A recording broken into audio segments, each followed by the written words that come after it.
Welcome to Marketing Momentum on the Rise, the show where we burn off the noise, fix what's broken in your growth engine, and rebuild with clarity. I'm Sterling Phoenix, and if your funnel's stalled, your message is ghosting your buyers, or your team can't agree on what's actually working, this is the clarity pass you didn't know you needed. Let's go.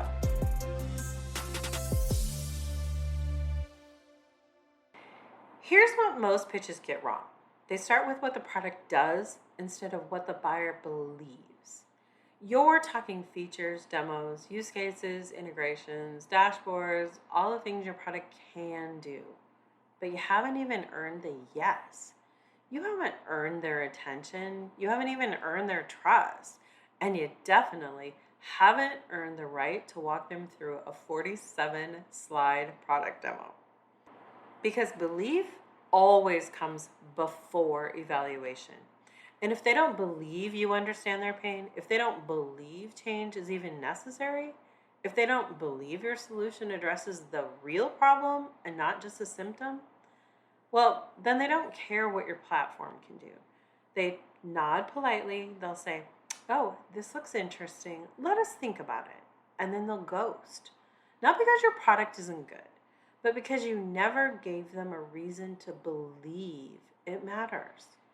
And here's the brutal truth. Most sales and marketing teams are so excited about their features that they skip right past the belief building stage. They jump straight into, here's what it does, without ever establishing, here's why it matters to you. That's not selling. That's presenting. And presentations don't close deals. Belief does. Let's talk about what's actually happening in your buyer's head when you lead with features. You think they're asking, can this tool do X? But they're actually asking, do I even need a tool like this? Is this a priority right now, or can it wait for another quarter? Will this actually solve my deeper problem, or is it just going to create new problems? Is this worth the political capital I'm going to have to spend getting buy-in? Can I trust that this will work the way they're saying it will? Those are belief questions, not feature questions. And when you lead with features, you're answering questions they're not even asking yet. It's like you're showing them the car's horsepower when they're still deciding whether they even need to drive somewhere. Here's what this looks like in practice. Your landing page leads with powerful analytics, seamless integrations, customizable workflows. Cool. But your visitor's thinking, I don't even know if analytics is my problem. I just know my team is drowning and nothing we're doing is working. Your sales demo starts with a screen share. Let me walk you through the interface. Here's the dashboard. Here's how you configure settings. But your prospect is thinking, I've sat through 17 demos this month. They all look the same. Why is this one different? Why should I even care?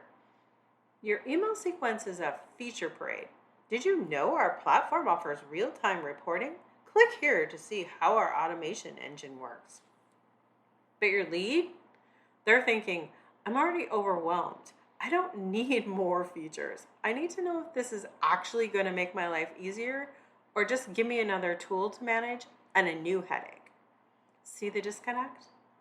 You're solving for evaluation when they haven't even reached belief. And until they believe that change is necessary, that your approach is different, and that you actually understand what they're going through, they're not going to evaluate anything. They're going to tune you out. Let's get clear on something. Features are logic. Belief is emotion. And in B2B, despite what everyone pretends, the deal starts when the emotion of pain becomes too loud to ignore. Not when the ROI calculator makes sense, not when the feature comparison chart tilts in your favor. When the pain, the frustration, the risk, the cost of staying stuck becomes completely intolerable, that's when people buy. When the VP of sales realizes they're about to miss another quarter because their pipeline is a mess and they can't afford to wait, when the CMO knows that the CEO is losing patience and they need a win now, when the head of operations is so buried in manual processes that they're working weekends just to keep up, and they're done. That emotional state, that's belief. Belief that something has to change. Belief that the current way is broken. Belief that doing nothing is more expensive than taking action. And once that belief is established, then features matter. Then demos matter. And then pricing discussions make sense. But if you lead with features before you build belief, you're trying to close a sale before you even open the conversation. You're asking someone to evaluate a solution when they haven't fully internalized the problem yet. And that's why your demos go nowhere, why your follow-ups get ghosted, and why deals stall in evaluation for months before dying quietly. Because you skipped the most important part, earning belief. So how do you actually do this? How do you build belief before you pitch features? Here's the framework that transforms how you sell. First, lead with insight, not interface. Before you show what your tool does, show the why the current way is failing them. Frame the pain, name the cost, and set the stakes.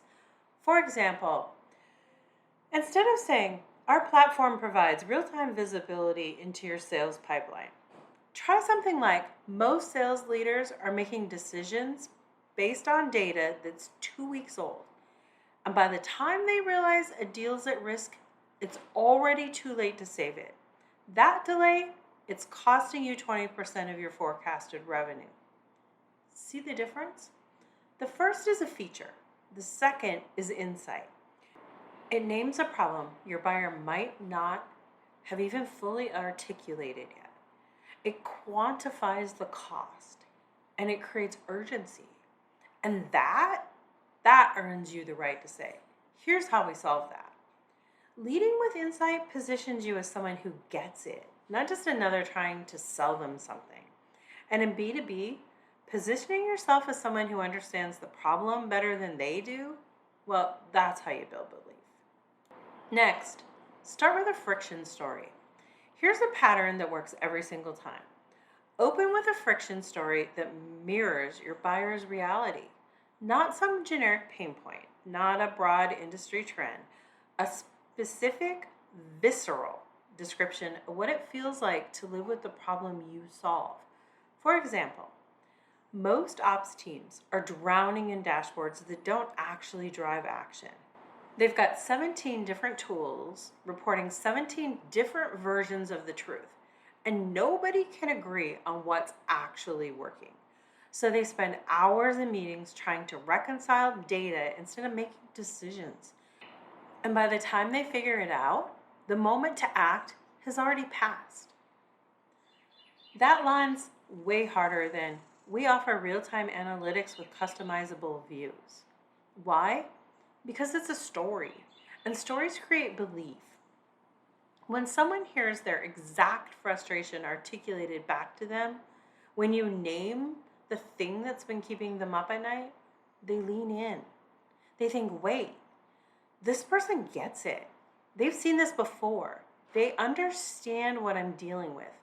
And that's when they start believing you might actually have a solution worth exploring. Next, delay that feature pitch until the belief shift. This is probably the hardest move for most teams because it requires restraint. You've got this incredible product. You're really excited about it, and you want to show it off. But here's the rule. Wait until they're nodding. Wait until they say, exactly, that's our problem. Wait until you see the shift, the moment when they go from skeptical to curious, from defensive to open. Then you show the feature that fixes it, not before. Because if you pitch the solution before they internalize the problem, they won't see the value. They'll see the noise.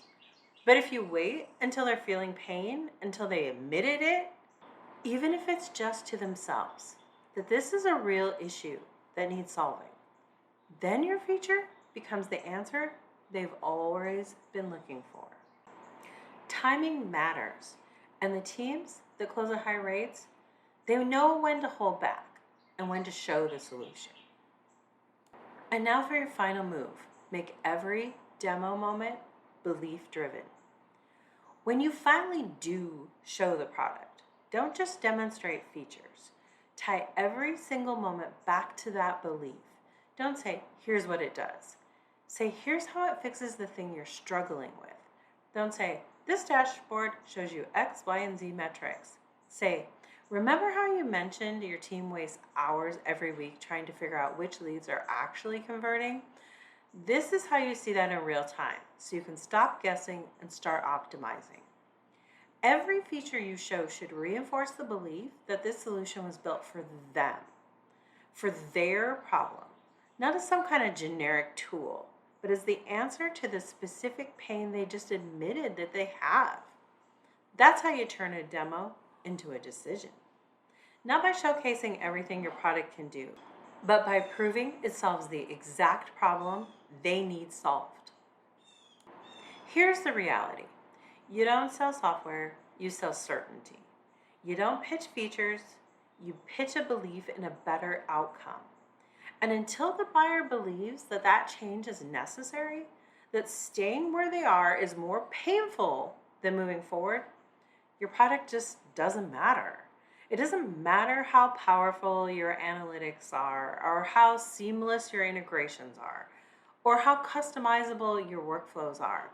If they don't believe that solving this problem is urgent and that you are the right partner to help them do it, they're not buying.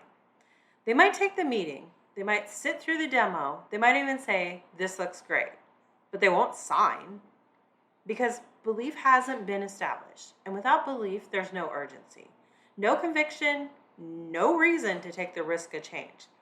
So if your conversion rates are stuck, if your demos aren't closing, if your follow-ups are going into a black hole, ask yourself this.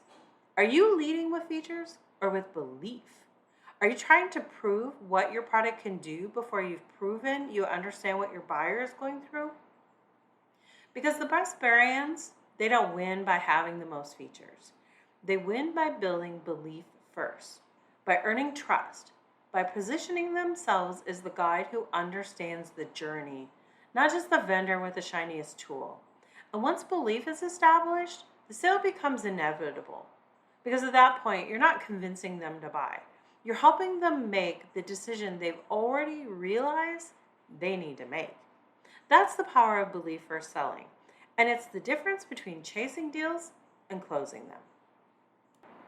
If your team is still opening with product walkthroughs, if your demos are starting with, let me show you how this works, instead of let me show you why this matters, send this episode to them. Better yet, pull up your last 3 sales decks or landing pages and count how many slides or sections you get through before you mention a feature. If the answer is 0, you've got a lot of work to do, because belief first brands win every time. I'm Sterling Phoenix. This was The Rise. Subscribe, shift the pitch, and earn the yes before you ever show the slide. Clarity, momentum, no burnout. That's the rise.